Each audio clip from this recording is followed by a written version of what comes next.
শরীরের ভারসাম্য বজায় রেখে দুই পায়ের মাঝে ফাঁকা রাখতে হবে। কথা বোঝা যায়নি? আল্লাহু আকবার। কাঁধ সামনাসামনি হাত উঠাবেন, কাঁধ সামনাসামনি, আঙ্গুল জমা জমা। আর যদি পারেন তো কানের লতি, এটার নাম লতি, দুটো সহি হাদিস। একটা হলো এটা, একটা হলো এটা। বুঝা যাচ্ছে কি? এরকম নয় আল্লাহ, এটা চলবে না। আবার কোন মসজিদে দেখবেন আল্লাহু আকবার, এটাও চলবে। আবার কাউকে দেখবেন আল্লাহু আকবার, আল্লাহ, একটাও চলবে না, সবই না যায়। শুধু এইটা আর না এইটা, হয় কাঁধ সামনাসামনি আর না হয় কানের লতি সামনাসামনি। ডান হাতের কবজি বাম হাতের কবজির উপরে রাখবেন, বুকের উপরে রাখবেন। 5টা সহি হাদিস। নাভির নিচে রাখেন 3টে জাল জয়ীফ হাদিস, আমলযোগ্য। তবে বাহুর উপরে বাহু রাখা যায় সহি হাদিস। কবজির উপরে কবজি রাখেন সহি হাদিস, বুকের উপরে রাখেন। মহিলারা তো সবাই বুকের উপরে রাখে, এখন পুরুষ রাখলেই হয়ে গেল সবাই। আমার মাঝাবি বোনেরা কি করে? বুকের উপরে রাখে। শুধু আমার মাঝাবি ভাইয়েরা কি করে? নাভির নিচে। তাছাড়া আমার মাঝাবি বোনেরা কোথায় রাখে? বুকের উপরে রাখে। কেন যে উলট পালট হলো আমি বুঝতে পারলাম না। যাক, দুয়া প্রথম সানা, আল্লাহুম্মা বাঈদ বাইনি ওয়া বাইনা খাতায়ায়া কামা বা'আদতা বাইনাল মাশরিক ওয়াল মাগরিব। এই যে জিকির, দোয়া শুরু হয়ে গেল। আল্লাহ, তুমি আমাকে আর আমার পাপকে অত দূরত্বে রাখো, পূর্ব পশ্চিমকে তুমি যত দূরত্বে রেখেছো, পূর্ব থেকে পশ্চিম লক্ষ কোটি কিলোমিটার দূরে আছে, আমার থেকে আমার পাপকে লক্ষ কোটি কিলোমিটার দূরে রাখো। আল্লাহুম্মা নাক্কিনি মিনাল খাতায়া কামা ইয়ানাক্কা সাবুল আবিজ মিনাদ দানাস। আমার পাপকে ধুয়ে পরিষ্কার করে দাও, সাদা কাপড়কে যেমন ময়লা থেকে ধুয়ে পরিষ্কার করা হয়। আল্লাহুম্মা আগসিল খাতায়ায়া বিল মাই ওয়াস সালজি ওয়াল বারাদ। আল্লাহ, তুমি আমার পাপকে ঠান্ডা স্বচ্ছ পানি দিয়ে, বরফ দিয়ে ধুয়ে পরিষ্কার করে দাও। আউযু বিল্লাহি মিনাশ শাইতানির রাজিম। মারদুদ বিতাড়িত শয়তান থেকে পরিত্রাণ চাচ্ছি। বিসমিল্লাহির রহমানির রহিম। পরম দাতা দয়ালুর নামে আরম্ভ করলাম। আলহামদুলিল্লাহি রাব্বিল আলামিন। বিশ্ব জগতের প্রতিপালকের প্রশংসা। আর রহমানির রহিম, তিনি হচ্ছেন পরম দাতা দয়ালু, মালিকে ইয়াউমিদ্দিন, তিনি হচ্ছেন বিচার দিনের মালিক। ইয়াকা নাবুদু, একমাত্র তোমার ইবাদত করি, ওয়া ইয়াকা নাস্তাঈন, একমাত্র তোমার কাছে সাহায্য চাই। তুমি আমার একটা কথা শোনো, অনেক প্রশংসা করেছি তোমার, তুমি আমার একটা কথা শোনো। ইহদিনাস সিরাতাল মুস্তাকিম, তুমি আমাকে সোজা পথ দেখাও। সিরাতাল্লাযিনা আনআমতা আলাইহিম, ওই পথ দেখাও যে পথ ভালোবেসেছো। ওদের পথ দেখাও যাদের ভালোবেসেছো, ওদের পথ দেখাও যাদের ভালোবেসেছো। গায়রিল মাগদুবি আলাইহিম ওয়ালাদ দাল্লিন, ওদের পথ দেখাও না যাদের খারাপ বেসেছো, ওদের পথ দেখাও না যাদের খারাপ বেসেছো। অভিশপ্ত ইহুদির পথ দেখাও না, ভ্রান্ত খ্রিস্টানের পথ দেখাও না। আমিন। দীর্ঘ সময় ধরে তোমার দরবারে যে প্রার্থনা করলাম, এটা কবুল করো।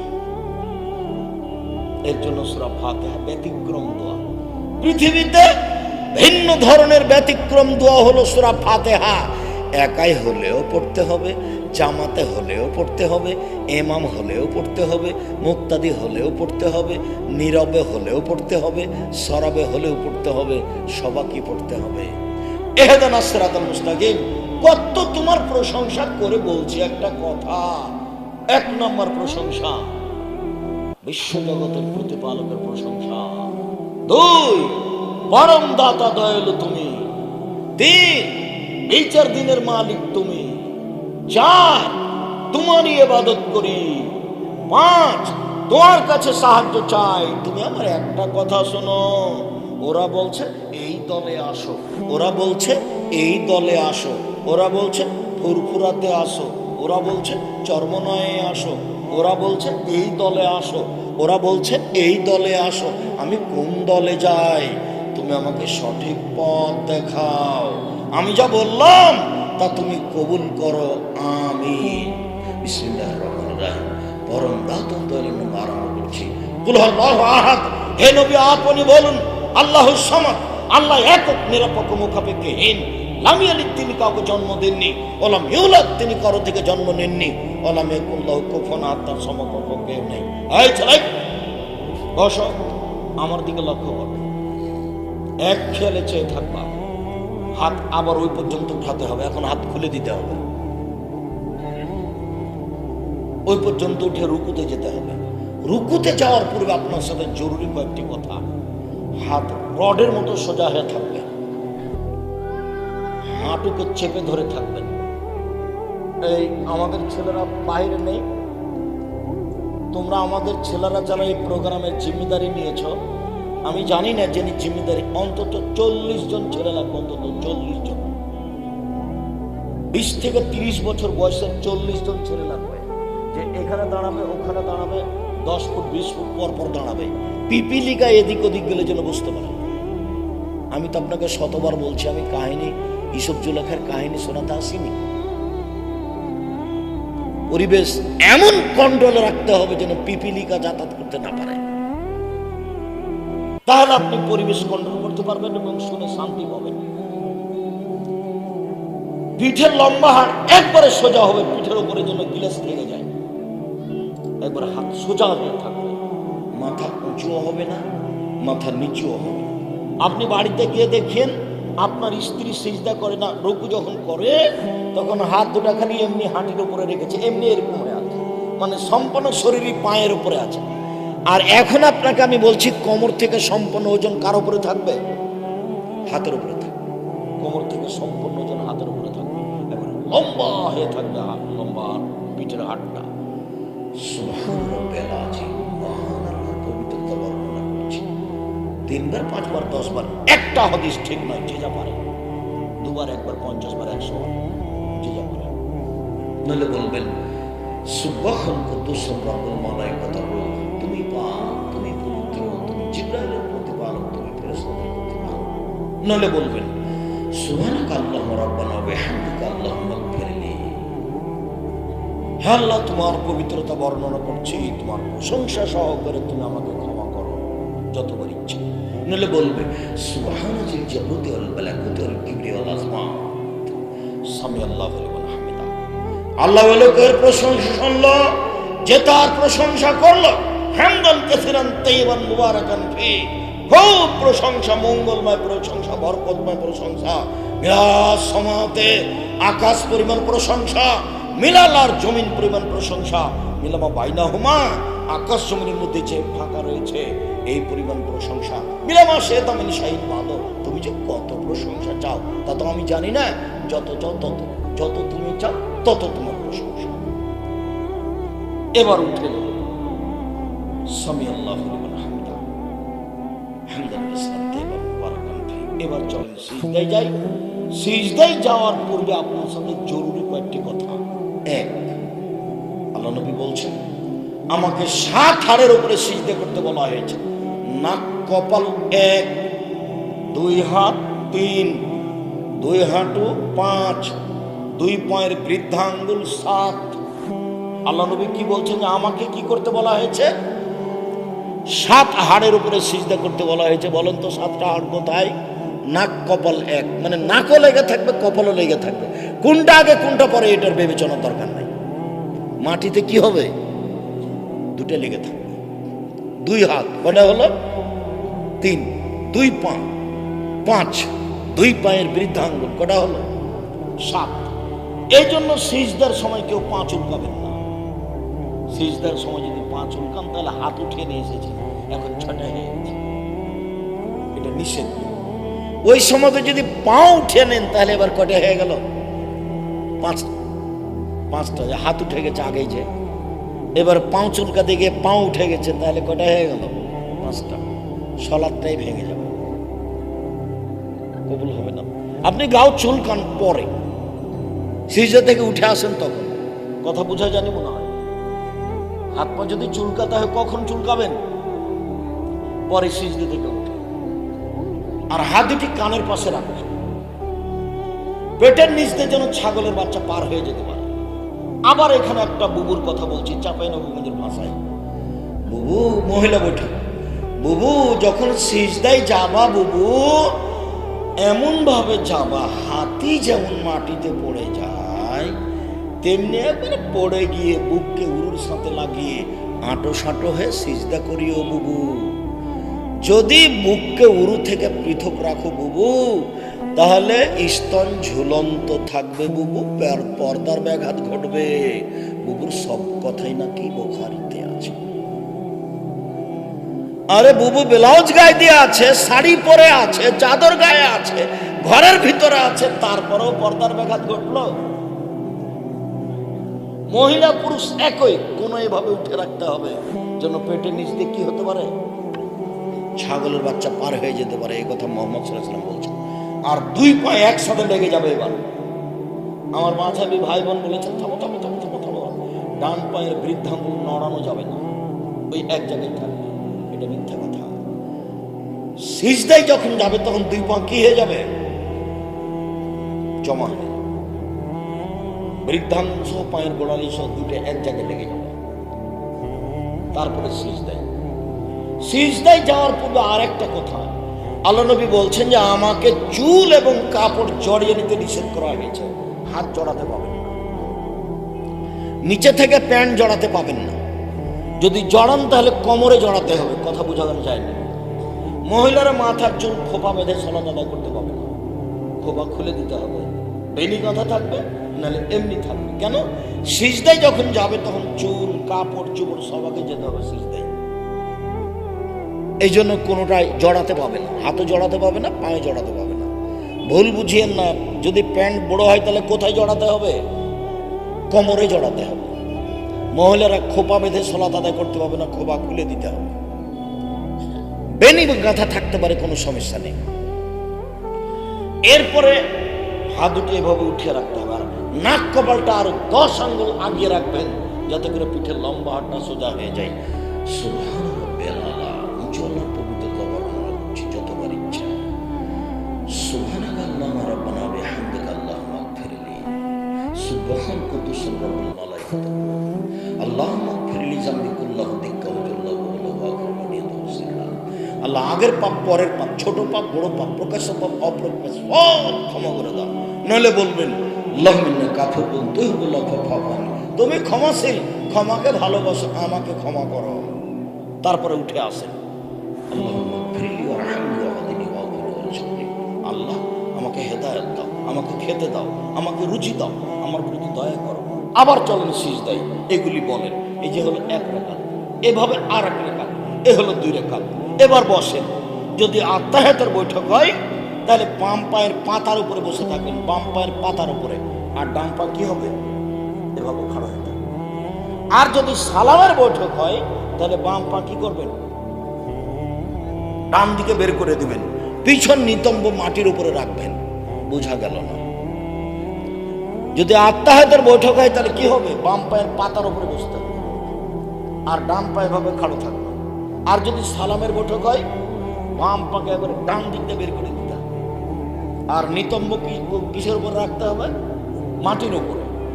বাম হাতের আঙ্গুল জমা করে হাঁটুর উপরে রাখবেন, আর ডান হাতের আঙ্গুল জমা করেন। এই ছেলে, উপস্থিত বৈঠকের দিনই মুসলিম বোন আপনাকে বলছে, এবার হাত জমা করো।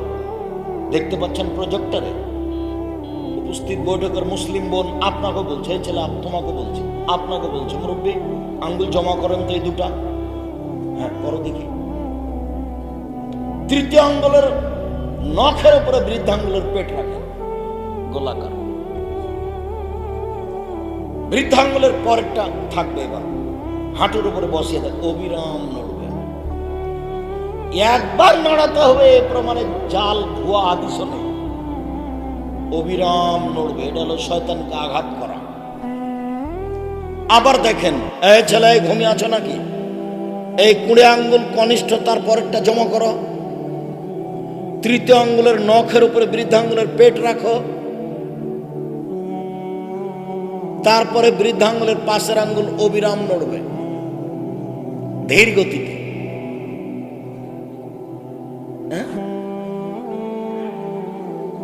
নমাজে ব্যাঘাত ঘটছে, ব্যাঘাত আরো কিছু ঘটে যাক, এটাই পদ্ধতি।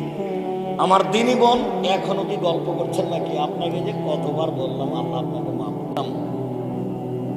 এই খালেদা, তুমি বুঝতে পারো না কথা? এভাবে দেখো, আঙ্গুল জমা করো বৃদ্ধাঙ্গুলের পেটের উপরে, না এই তর্জনীর মধ্যমার পেটের নখের উপরে বৃদ্ধাঙ্গুলের পেটটা রাখো, গোলাকার বানিয়ে এটা অবিরাম নড়বে। হাঁটুর উপরে আত্তাহিয়াতু লিল্লাহি ওয়াস সালাতু ওয়াত তাইয়্যিবাতু, সমস্ত ইবাদত আল্লাহর জন্য। আসসালামু আলাইকা আইয়ুহান নবিয়্যু, হে নবী আপনার উপরে শান্তি অবতীর্ণ হোক।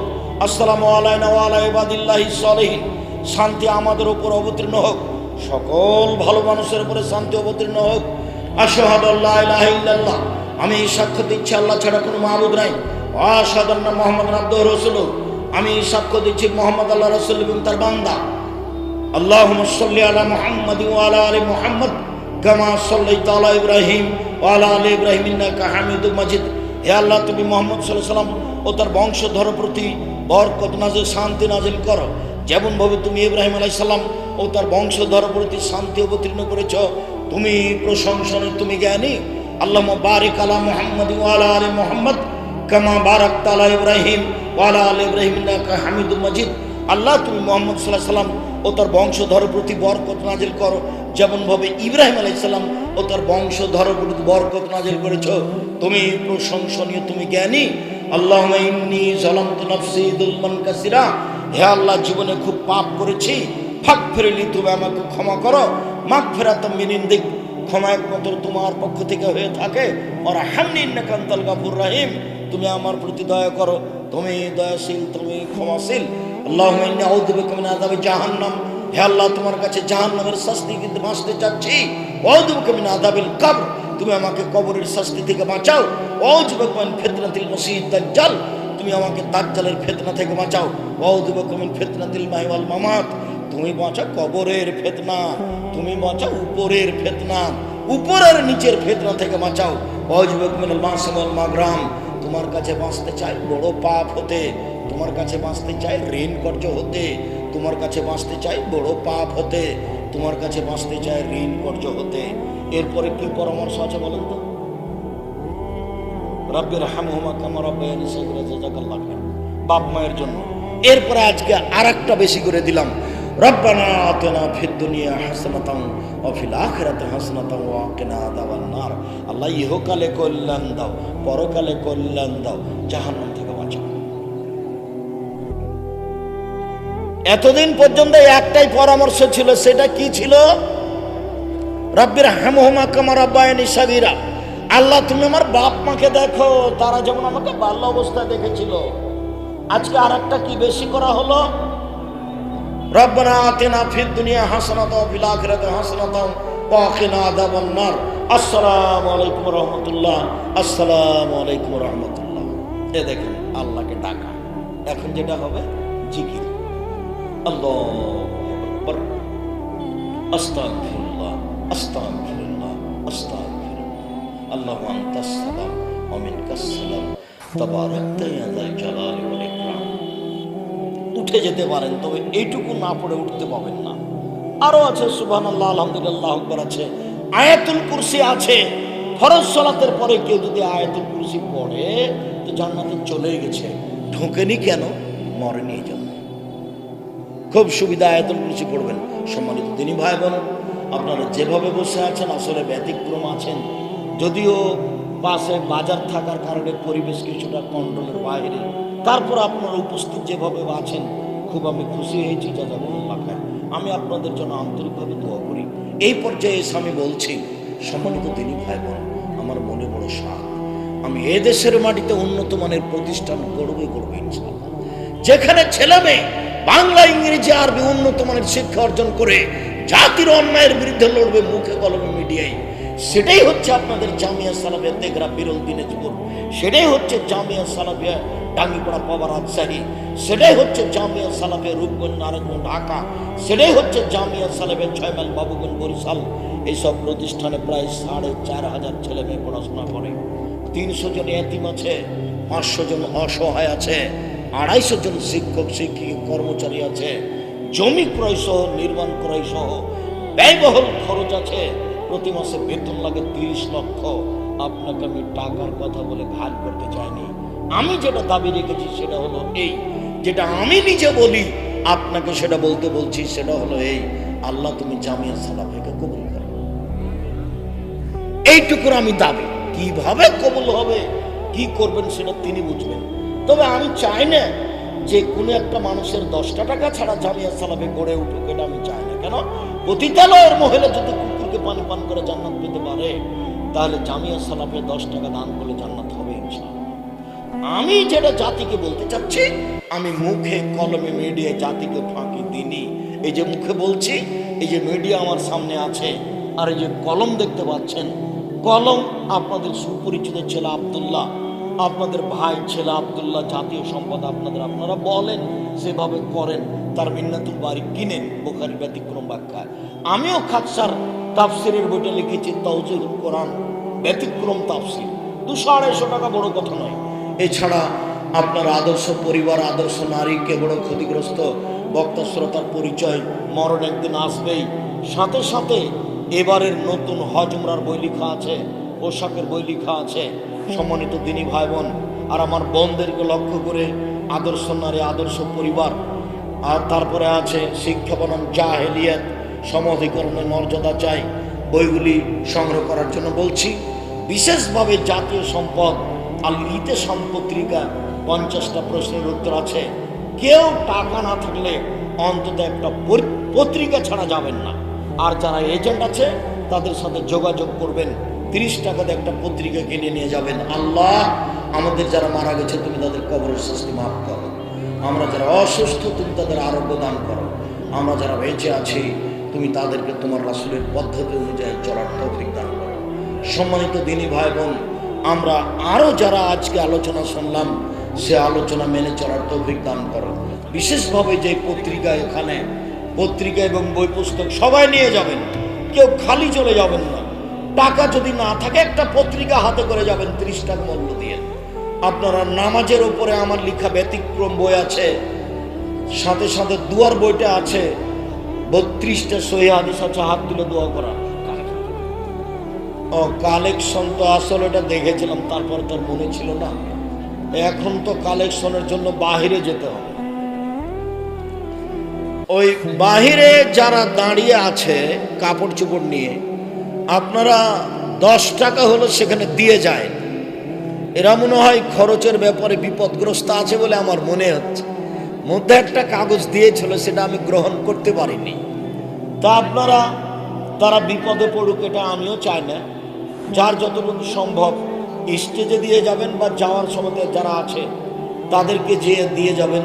50 টাকা, 500 টাকা, 200 টাকা, 100 টাকা, যাতে করে তাদের জন্য সহজ হয়। গরম পানি দেন তো। আচ্ছা, আপনারা বই পুস্তকগুলো স্টেজ থেকে নেন, আর আমি আপনাদের কয়েকটা প্রশ্নের উত্তর দিই। তাওজীহুল কোরআন যেটা তাফসির, ব্যতিক্রম তাফসির সবাই নিয়ে যাবেন, তাওজীহুল কোরআন তাফসির। আর আব্দুল্লাহর বই মিন্নাতুল বারি, বুখারীর ব্যাখ্যা।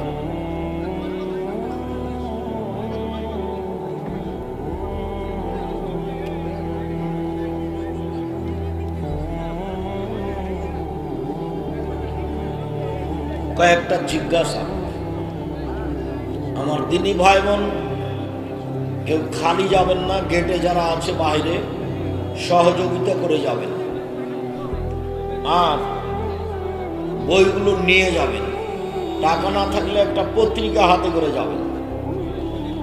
যারা আপনাদের বিরোধিতা করছে বলে আপনারা জানেন, তাদের বাড়িতে পত্রিকাটা দিয়ে পাঠান, তাদের মসজিদে পত্রিকাটা দিয়ে পাঠান। হয় পড়বে না হয় পুড়িয়ে দেবে, একটা তো করবে কিছু। প্রিয় শায়েখ, সালাতের পর পঠিতব্য দোয়া সমূহ সিজদায় বলা যাবে? যাবে। কোরআনের দোয়াগুলো সিজদায় বলা যাবে না। সিগারেট, গুল ইত্যাদি হারাম দ্রব্য বিক্রি করে জীবিকা নির্বাহ করা যাবে? যাবে না।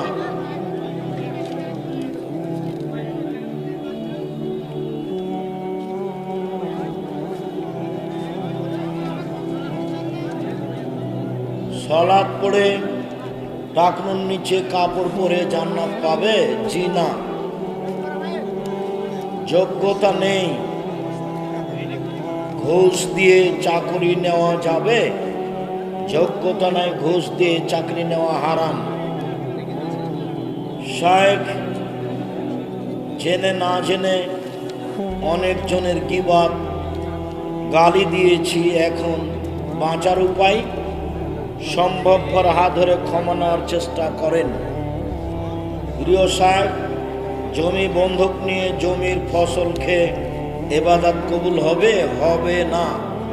জমি কি করতে হবে? লিজ দিতে হবে, লিজ, ভাড়া, খেয়ে শেষ, খাই খালাস, লিজ। প্রিয় সাহেব, কিস্তি নিয়ে জীবিকা নির্বাহ করা হারাম। সাহেব, সালাতের পর সবাই মিলে মোনাজাত, দলবদ্ধ মোনাজাত বিদআত। হাত তুলে দোয়া করতে হবে, একাই ব্যক্তিগত ব্যাপার, যখন ইচ্ছা। আমরা আল্লাহর জন্য আপনাকে অনেক ভালোবাসি। আপনার ছোট মেয়ে আরিবা কোন ক্লাসে পড়ে? পঞ্চমে পড়ে। সালাতের মধ্যে বাংলা দোয়া করা যাবে কি? যাবে না। এক শ্রেণীর মানুষ মৃত ব্যক্তির কাফনের ভিতর সেজারা নামক বই দেয়। ও সেজারা নামক বই কাফনের ভিতরে যায় দেয়, সব জাহান্নামে যাওয়ার পথ।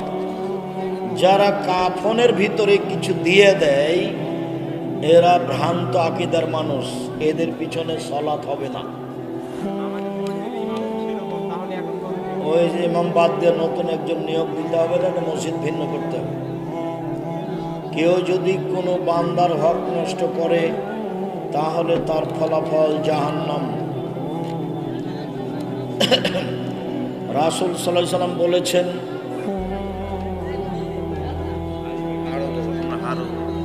তোমরা হাড় ও গোবর দ্বারা প্রসাব পায়খানা পরিষ্কার করো না, কারণ তা তোমাদের জিন ভাইদের খাদ্য।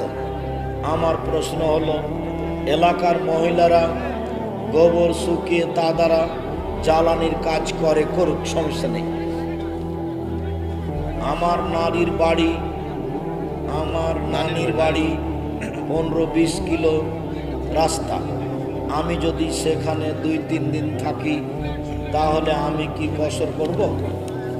তুমি কি সফর মনে করো? এটা সফর মনে করলে কসর করিও, আর যদি তোমাকে এটা সফর বলে মনে না হয়, তাহলে কসর করিও না।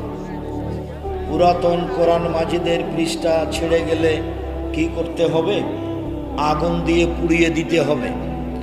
যেগুলো কোরআন মাজিদ ছিঁড়ে গেছে, নষ্ট হয়ে গেছে, এগুলো সব আগুন দিয়ে জ্বালিয়ে দিতে হবে। ফেলে রাখা হবে না, পানিতে ফেলা হবে না। পুড়াবো, এটা তো কেমন হয়ে গেল? পুড়াতেই বলেছেন আল্লাহর নবী, পুড়িয়ে দিতে হবে। উসমান রাদিয়াল্লাহু তাআলা সেটাই করেছেন। এক পরিবারে যদি একজন হাফেজ থাকে, তাহলে 14 সিঁড়ি জান্নাতে যাবে, নগদ মিথ্যা কথা।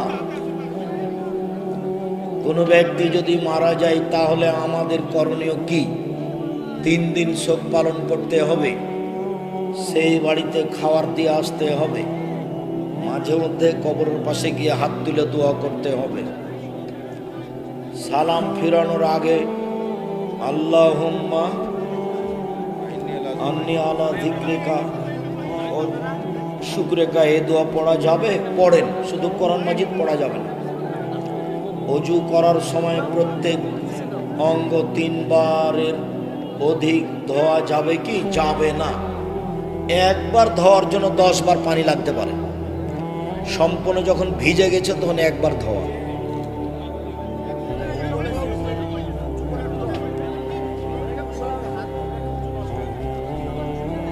পুরুষ সঙ্গে স্ত্রীঙ্গে হাত দিলে ভুল বলেছে। উত্তেজিত হয়ে যদি স্ত্রীলিঙ্গ পুরুষলিঙ্গে হাত লাগাই, তাহলে ওযু ভাঙবে, তাছাড়া এমনিতেই ভাঙবে না। শায়েখ আমি সহিহ হাদিস মানার কারণে আমাদের সমাজ থেকে আমার বাবা, আমার বড় ভাই ও আমাকে সমাজ থেকে বের করে দিয়েছে। দেখ, চিন্তা করো না, আল্লাহ ভরসা। আমরাকেও কত বের করলো, বের হতে হতে জীবন গেল। মসজিদের ইমাম ওই রকম, এখন কি সালাত একাই পাশে পড়বো না ওই ইমামের পিছনে পড়বো? একাই বসে পড়ো, ওই ইমাম পাল্টিয়ে দাও, নাহলে মসজিদ ভিন্ন হবে। সংসারে কোনো বিপদ হলেই স্বামী তার স্ত্রীকে দোষী বলে, এটা বোকামি। একটা সমস্যা হলে স্ত্রী দোষী, তুমি দোষী, তোমারই স্বভাবের কারণে।